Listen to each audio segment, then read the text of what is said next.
ఒక్క ఛాన్స్ అని 2019లో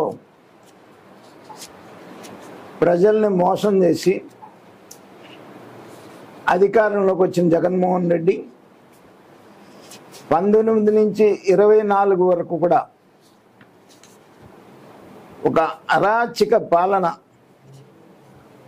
ప్రజాస్వామ్య యుగంలో రాజ్యాంగబద్ధంగా నడవాల్సినటువంటి ప్రభుత్వం రాక్షసుల చేతుల్లో అరాచక పాలన నడిపించారు. ప్రజలు 2024లో దారుణంగా బుద్ధి చెప్పినప్పటికీ కూడా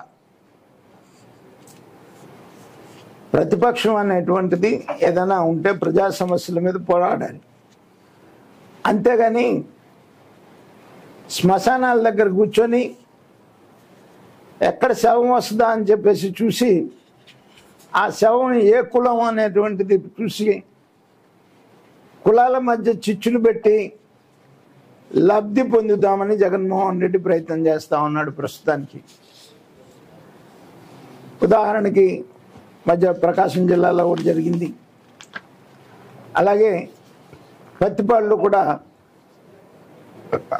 ఆర్థిక లావాదేవీల వల్ల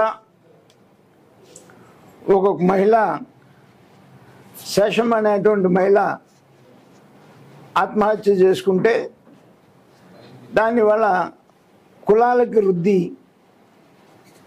రాజకీయ లబ్ధి పొందుతామని శవాల దగ్గర గుంట నక్కల్లాగా కాసుకొని కూర్చొని తప్పుడు ప్రచారం, సోషల్ మీడియాలో తప్పుడు ప్రచారం చేసి కులాలని రెచ్చగొట్టేటువంటి పరిస్థితి చేస్తూ ఉన్నారు.